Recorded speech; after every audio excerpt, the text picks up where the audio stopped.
I'm Hazel, it's Saturday today, which makes it time to sit down and catch up on the WoW news of the week, what I have been up to, and answer some of your questions. This week, I'm going to do a little short one. I want to say happy Diablo season to all of those of you going in hard on D4. I am personally sitting this one out, but it's always just really cool to see people really enjoying a new game. This week in WoW, the Revival Catalyst, not out just yet, almost. The Breadcrumb quest apparently dropped a little bit early, but the Revival Catalyst that will let us turn gear into tier is coming this week with the upcoming weekly reset. So week of June 13th, the Catalyst will open. A lot of raiders will have already finished their tier sets, but people that exclusively do Mythic Plus or PvP tend to really rely on the Catalyst in addition to their Great Vaults to get their tiers, so lots more people should be getting their set bonuses together. Other news this week, a hotfix went out to increase the drop rate of the Cobalt Shalewing mount to bring it more in line with other mounts, that as in to say, other mounts like drop, which the Shalewing was not doing very much of. So if you are farming the Kairokta mount, the good news is that it should be a little easier to get. It's especially good news for those of us that have procrastinated beginning the farm for the Kairokta mount. Should be not so bad from now.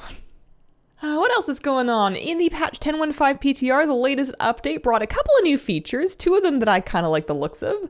One of them is this gear update situation. This is available for characters between levels 10 and 60 that have been inactive for some unspecified amount of time.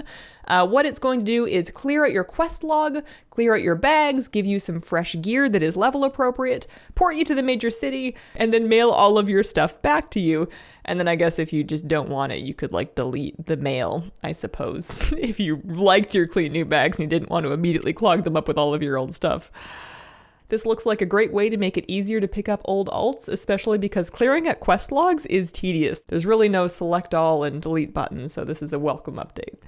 The other thing I like the looks of from the 10.15 PTR is this new vendor junk button. This is in the default UI. It's a button on vendors, and that's going to auto-vendor your gray items from your bags for you.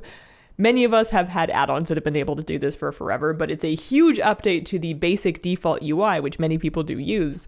It will not remove white quality items, and I don't know how it handles items that you could potentially learn the appearance from, so use with caution if you're collecting gray quality transmogs, but a big update for the default UI.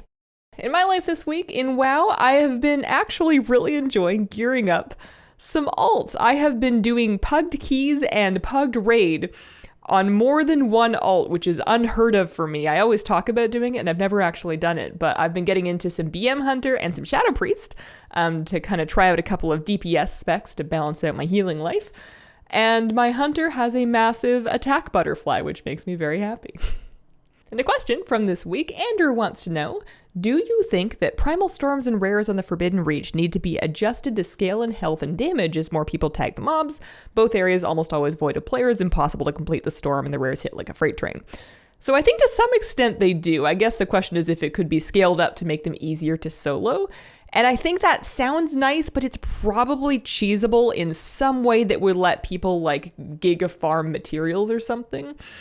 Most content, I think, goes through sort of this awkward phase where it's old enough that there's not that many people doing it anymore, but it's not so old that it's easily soloed.